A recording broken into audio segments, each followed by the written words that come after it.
Hello there. My name is Walker Stipe. I put this together this evening.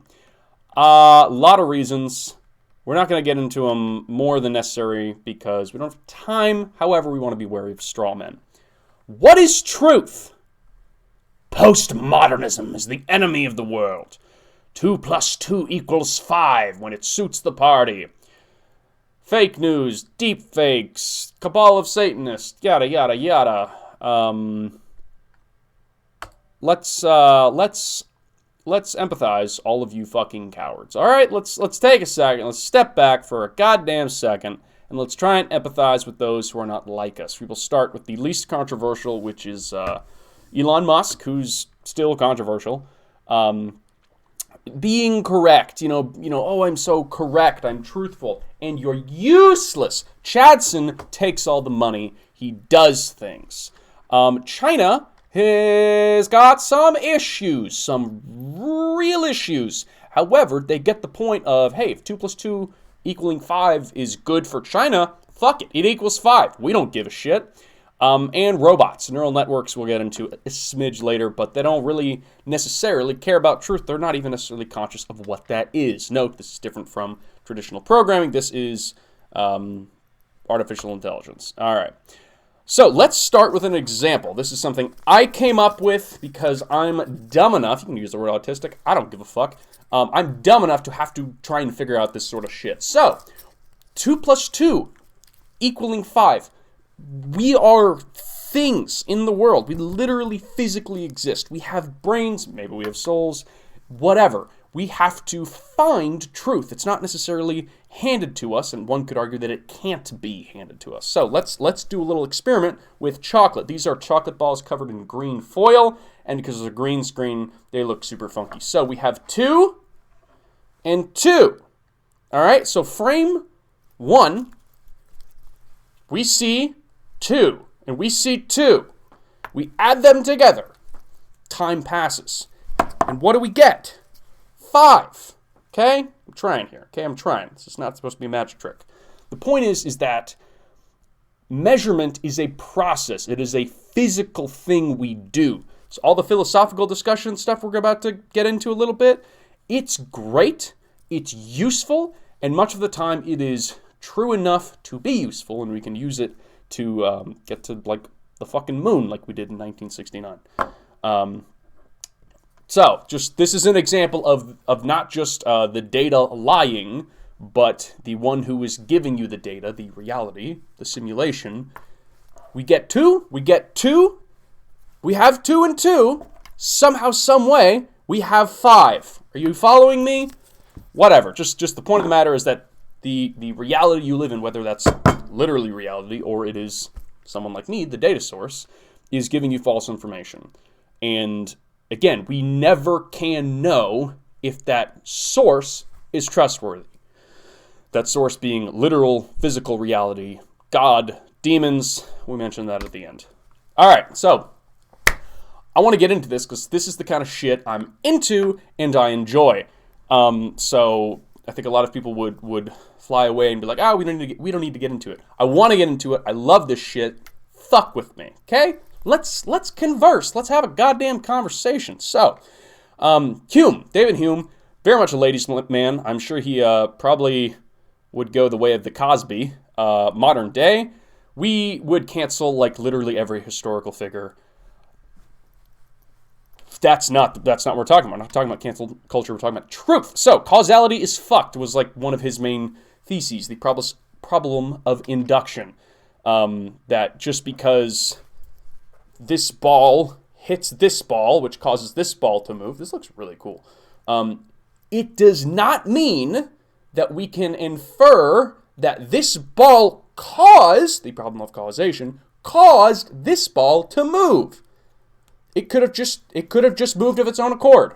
A classic example he uses, like, you shoot somebody and you're like, well, causation doesn't exist, so how can you prove that I caused his death? I know I pulled the trigger, but that doesn't mean I fired the bullet. It is absurd, but it is also, you can't, like, get around it. Like, that's just a feature of reality. All right, let's get into physics, because physics is sexy and awesome. Heisenberg was a fellow. He He was kind of shit in school, which is kind of fun because he's like one of the most insane and awesome scientists of all time. So his kind of famous principle is the Heisenberg uncertainty principle. It's got equations, it's got math, it's awesome, check it out. Basically, if you fuck with it, it fucks with you. A good example is, there's a pool. In that pool, that's so cool. In that pond in the middle of the forest, there is something you're trying to measure. In this case, it's a little ball of chocolate. You want to measure something, you want to, I don't know, the fucking position or light density, I don't know, something. Something about an object in the pool. You have to get to it, which means in this placid, nice, calm pool in the middle of the forest, you have to get in there with your body, and you fuck up the entire waves, and you destroy the information of what it is that you're trying to measure.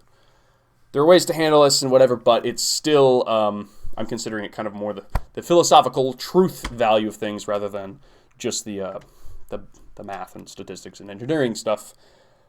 The Planck Length. Max Planck is a goat. He's a fucking legend of physics, again, who looks super, super spicy here. There's literally a limit to how close we can approximate reality. It's this. And this number is... It's not infinitesimal, because you can't have a number that is infinitesimal. Then it's sort of... Well, you can't have a numeric representation in literal digits. It's really, really small, but it's still a limit. I got there. I did it. So, like, there's literally a physical, real, as in, like, the physical meat space definition of how much information, of how close we can get to truth in the physical sense. If we want to enter into the realms of logic and truth there, that's fine, but it is a bit of a departure from the actual, factual, real fucking world. Yeah? Okay. Fuzzy logic is another kind of thing. I'd like to tell a quick tale. I was at the University of Texas, which was fucking awesome, had a great time, and there was no other way to say it, a sexy librarian. She was beautiful. And she was telling us about how... She literally threw books on tables and was like, pick a topic. And I picked up a book and it said fuzzy logic, which I thought sounded fun, and it was. Basically, there's Boolean logic, which is sort of how truth and logic is typically thought of, where it's true or it's false, it's yes, it's no. And fuzzy logic is like, fuck that. It's 90% true. It's 0.25 true. It's 0.1, and it's there are gradients of truth where, it's statistic and whatever. Also of note, all research is useless. We were working on fall detection for the elderly. So if you fall and you're old and you're hurt, we can detect that automatically and save your fucking life. You're welcome. We don't know how the brain works. Do we give a shit? Yes, we should figure it out. And people like David Huberman, David, whatever the fuck, Hugh Jackman. We're trying to figure out. It's really complicated, and it doesn't seem to follow how we think reality should work. It's a weird fucking piece of mac and cheese, ladies and gentlemen. However, we still use it. Do you understand how the engine works? No, you're still the best race car driver. Congrats. Also, back to our robots. Let's empathize with them for a moment. Do we know how a neural network works? Yeah, kind of. We can code one up. We can use our nice TensorFlow and Keras and PyTorch and bullshit. But we don't actually really get how all this stuff works. At the minimum, they are non-decomposable. Yeah, no one gives a fuck. They're really, if nothing else, complicated when they get deep and large and whatever.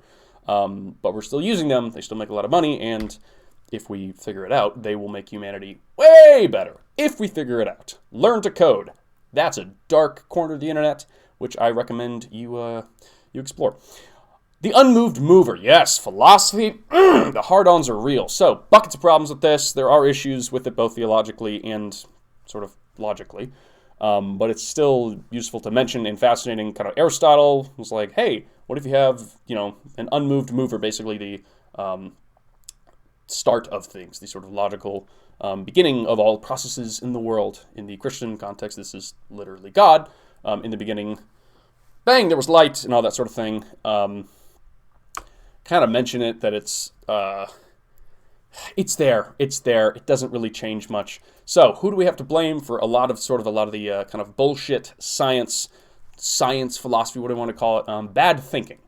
impractical thinking. Well, Kant, if I could go back in time, I would kill Kant. Why? He's a, I don't know if YouTube will demonetize stuff if I say the C word. It's a K word, whatever. Also, why wouldn't you go back and kill Hitler? Everyone else going back in time is going to kill Hitler. No one's killing Kant. I'll kill Kant.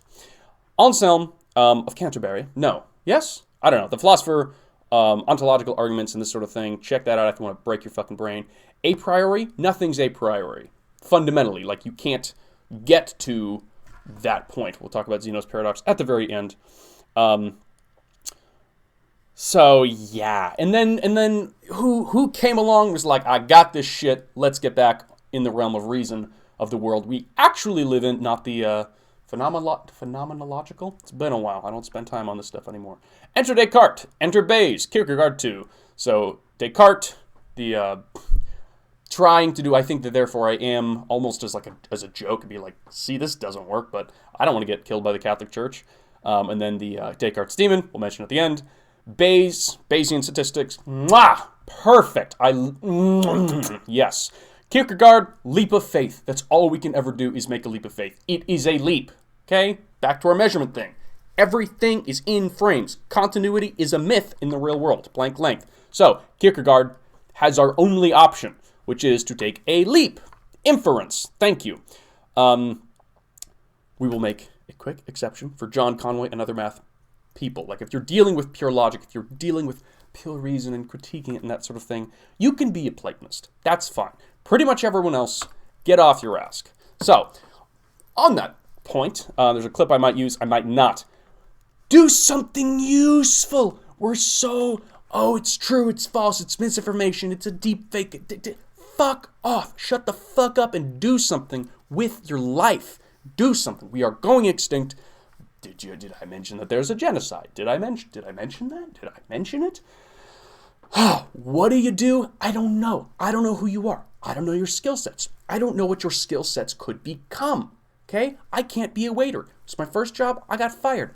My brain doesn't work that way. I can do some coding. Maybe you can't. Maybe you're fucking good with your hands and making engineering shit.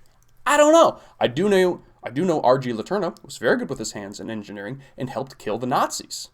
I know that. So, do you, and try and aim yourself in a good direction. I don't know what the fuck I'm doing. Fuck me. All right, you still mad? That's fine. Here's just some kind of other spicy, fucking awesome shit. George Cantor, ordinal numbers, fucking god, went insane. Had a lot of problems with the church. They didn't like his stuff, even though it was awesome. Whatever. It's for the most part passed.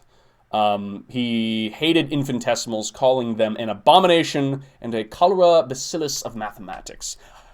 I'm not a good person, so I hear that and I'm like, well, we should get hard-ons for infinitesimals. Obviously, there's something there. I think there are. Whatever. Surreal numbers. Break your brain. Lose your marbles. Why do you even want marbles? Why are you so obsessed with marbles? If they're chocolate, I understand. Surreal numbers, I'm trying to formulate into I think they're going to be very useful. We haven't quite figured out how to do that. Here's Don Knuth on number file. Mwah, masterpiece.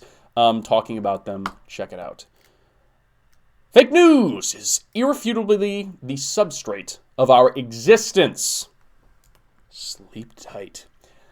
Yeah, that's pretty wild. So Descartes, his demon, this is kind of the sort of, you could argue, like the backstop of like, we can fix all this stuff. We can do all the logic. We can get all the reason. We can minimize our Planck length confidence levels and intervals and whatever, and we still have to deal with Descartes' demon, where how do we know everything we've ever known hasn't been doctored and fucked with, and there's the cabal of Satanists with QAnon and whatever, and there's the left side with everyone's a fascist, and then there's just normal sort of data science problems of data validity and veracity and this sort of thing, but then at the end of the day, we have Descartes' demon, which, by the way, the richest man in the world is depending on the day, asking the right questions. What's outside the simulation? How can we deal with Descartes' demon? That's what I want to know. Also, this is one of my favorite movies. It's so good. So, rule number 1, the data lies. The data is incomplete. It's not going to tell you the full story. It might tell you the wrong story, whatever. Also, the data source, rule 2, could be fucking with you. Could be a demon. It could be a god who's on the wrong side. Whatever. This is, as far as we know, as far as we are able, we are unable to get outside of that paradigm. So, whatever. The first person I know of who was like, fuck everyone, let's have some fun, was Socrates. He just went around and asked questions. And basically he's the annoying kid who's like, but why? But why? But why? Because. So, it's always fun to find a nice origin and to steel man an argument. Socrates, perfect guy who said it great, or he didn't. There's a lot of discussions on who said it, but we kind of can get to know Socrates a little bit and be like, you know what? He probably would have said that, which is, I am the wisest man alive, for I know one thing, and that is that I know nothing. Which is not nihilism. It is an infinitesimal statement of potentially we could make progress. And making progress is, according to Zeno, impossible, but whatever. Yeah. I hate you guys, I love you guys, I love you enough to hate you, and I hate you enough to love you. I don't know. Why are we having this conversation? This is useless. Let's do some coding. Well, as it happens, my code just finished on the screen to the right. So, I'm going to go do that. Merry Christmas, Happy Holidays, and Halloween fun time. Also, feel free to be angry, feel free to have your opinions, and to attack me vehemently with your words, with your thoughts and feelings, in the comments, in the Discord, the whatever. I'd like us to figure out how to be useful, how to do good things in the world. So let's have some let's do it. Let's chat. Let's code. If you can, maybe you can engineer. Maybe you can be nice to people. Maybe you can make good food. If you can make good food, you are the best of us. Congrats.